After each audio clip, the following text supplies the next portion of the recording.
শুভ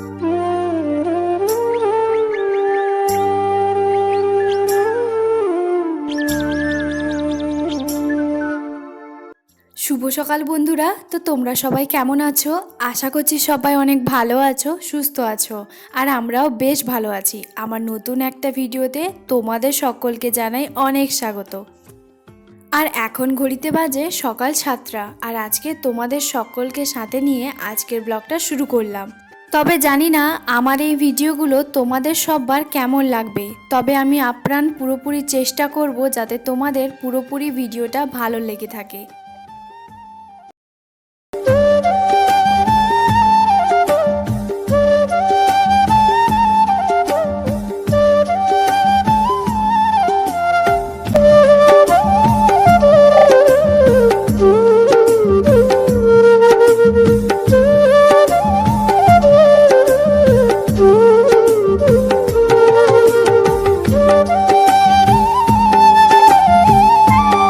ঘুম থেকে উঠে এখন যেহেতু শীতকাল, তো এখন বাইরে তো বুঝতেই পারছো খুব একটা কিন্তু রোদ বেরোয়নি, ওই কুয়াশা মতন আছে।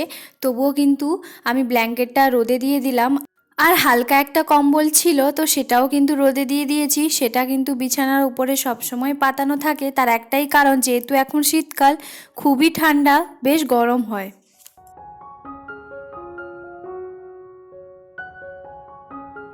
আর ওইদিকে বাথরুম থেকে জলটা নিয়ে জলটা গরম করতে দিয়ে দিয়েছি।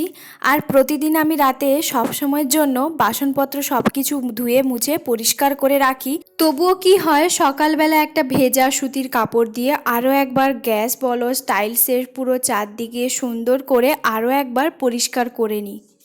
সকালে যদি ফ্রেশ একটা রান্নাঘর দেখি না, ভেতর থেকে অনেকটাই কিন্তু আলাদাই এনার্জি চলে আসে।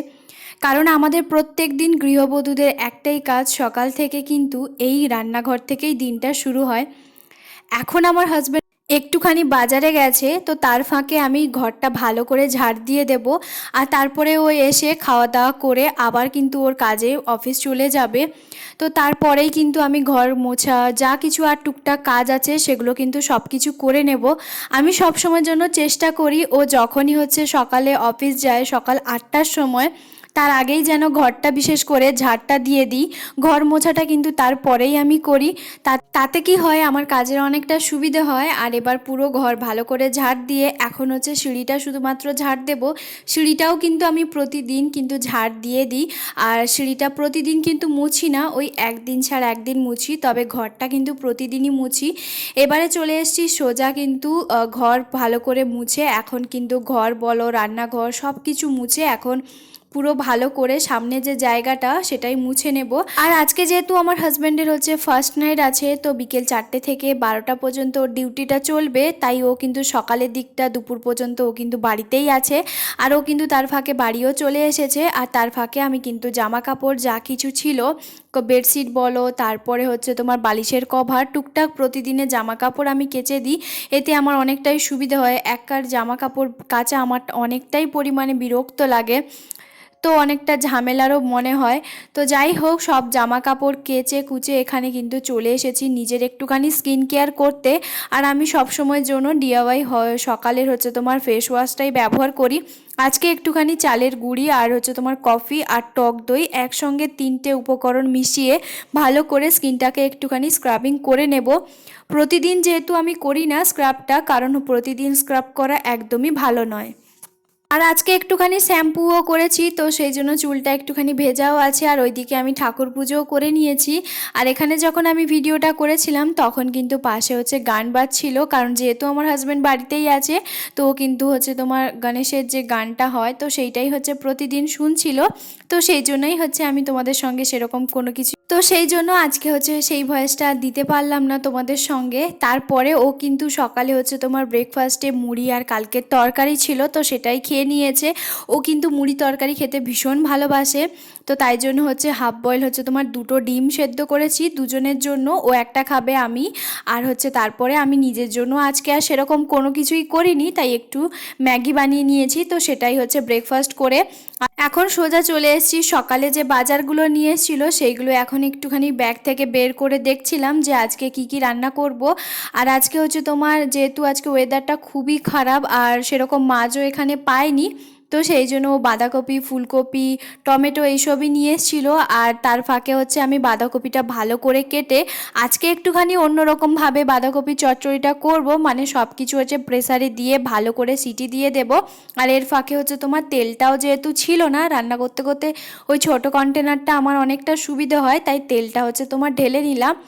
আর আর এরপরে হচ্ছে তোমার চালটা বসিয়ে ভাতটা করে আমি তারপরেই কিন্তু সব রান্না বান্না শেষ করে এখন কিন্তু সোজা খেতে বসে পড়েছি। আর আজকে হচ্ছে গাজর দিয়ে মুসুরি দিয়ে ডাল করেছিলাম, একটুখানি ওপর থেকে ভাতের ওপরে ঘি দিলে আমার কিন্তু বেশ দারুণ লাগে। তবে আমার হাজব্যান্ড আবার ঘি দিয়ে ভাত একদমই পছন্দ করে না। আর করেছিলাম টমেটোর চাটনি, আর করেছি বাঁধাকপির চচ্চড়ি।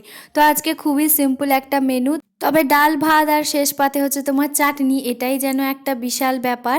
তো যাই হোক, এখন খাওয়া দাওয়াটা করে নিই। খাওয়া দাওয়া করার পরে তারপরে কিন্তু আর বসে থাকিনি, কারণ দুপুরের বাসনপত্র দুপুরেই যদি মেজে ঘষে পরিষ্কার করে রেখে দিই না, অনেকটা কাজের সুবিধে হয়। সেই দুপুরের বাসন যদি সন্ধেবেলা রাখি বা বিকেলে রাখি, আমার কিন্তু অনেকটা অস্বস্তি বোধ হয়। মনে হয় যে না, আবার একটুখানি, যেহেতু আমি রেস্ট করব দুপুরবেলা ঘুমোবো সেই জন্য।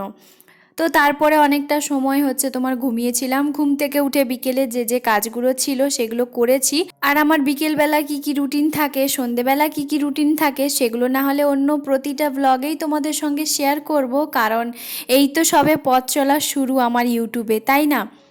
তো যাই হোক, এদিকে হচ্ছে আজকে করব একটুখানি আলুর পরোটা, তো সেই জন্য হচ্ছে আটাটাকে ভালো করে হচ্ছে তোমার মেখে রেখে দেব কিছুক্ষণের জন্য। আর আমার এই ভিডিওটা তোমাদের কেমন লাগছে অবশ্যই কিন্তু জানিও, ভালো লাগলে অবশ্যই জানাবে, আর খারাপ লাগলেও জানাবে। তোমাদের একটা মন্তব্য অনেকটাই গুরুত্বপূর্ণ আমার কাছে। আমার এই চ্যানেলে আমি আমার লাইফস্টাইল, কুকিং, শপিং, প্রায় অনেক কিছুই তোমাদের সঙ্গে শেয়ার করব। আর আমি যেহেতু রান্না বান্না করতে ভীষণ পরিমাণে ভালোবাসি, মাঝে মধ্যে নতুনত্ব তো রান্না করেই থাকি, আর সেগুলোও তোমাদের সঙ্গে শেয়ার করব। ভিডিওর শুরুতে দেখে নিশ্চয়ই বুঝতে পেরেছো এটা কিন্তু 31 তারিখের ভিডিও। তবে আমি সেভাবে সাহস হয়ে উঠতে পারছিলাম না যে কিভাবে ভিডিওটা দেব, ভয়েসটা দেব। তবে যাই হোক, এতক্ষণ পর্যন্ত তো ভিডিওটা দেখলে কেমন লাগছে অবশ্যই জানিও। আর বেশি কিছু চাইবো না, প্লিজ একটা লাইক আর একটা কমেন্ট করে যেতে একদম ভুলবে না। সকাল থেকে সন্ধে তো গড়িয়েই গেল, তবে এখনও পর্যন্ত তোমাদেরকে আমি বলিনি যে আমার পরিবারে কতজন মেম্বার আছে। আমার পরিবারে তো আছে তো অনেকজন, তবে সেগুলো না হলে পরপর প্রতিদিন তোমাদের সঙ্গে শেয়ার করব। তবে এখন বর্তমানে তোমরা আমাকে দেখতে পাবে দুজন মানুষ, কারণ আমি আর আমার হাজব্যান্ড, যেহেতু আমি প্রথম ব্লগে বলেছি আমার হাজব্যান্ড কাজের সূত্রে বাইরে থাকে, তো সেজন্যই আমি ওর কাছে থাকি। আর আমাদের দুজনের সারাদিনের রুটিন তোমাদের সঙ্গে আমি সেটাই শেয়ার করব। আর আমার জীবনের বাকি কথাগুলো না হলে প্রত্যেক দিনের ভ্লগে তোমাদের সঙ্গে শেয়ার করব। তবে তোমাদের ভালোবাসা আর সাপোর্ট যদি পাই তাহলে তো আমি খুবই কৃতজ্ঞ। আর এখন রুটিটাকে ভালো করে চারদিক বরাবর সমান করে বেলে নেব, যেহেতু এটা আলুর পরোটা তাই একটুখানি তো মোটা অবশ্যই থাকবে, আর খেতেও কিন্তু বেশ ভালোই লাগবে। আর আমার কিন্তু চাকতি বেলুনি বলো সব কিছুই আছে, তবে এইভাবে কিন্তু সেলফের উপরে করলে আমার মনে হয় বেশি সুবিধে হয়, মাঝে মধ্যে যখন যেটা ইচ্ছে হয় তখনই। পরোটা জাতীয় জিনিস কিন্তু একটুখানি ঘি দিলে দারুণ তার স্বাদটাই আলাদাই হয়ে যায়, তাই না?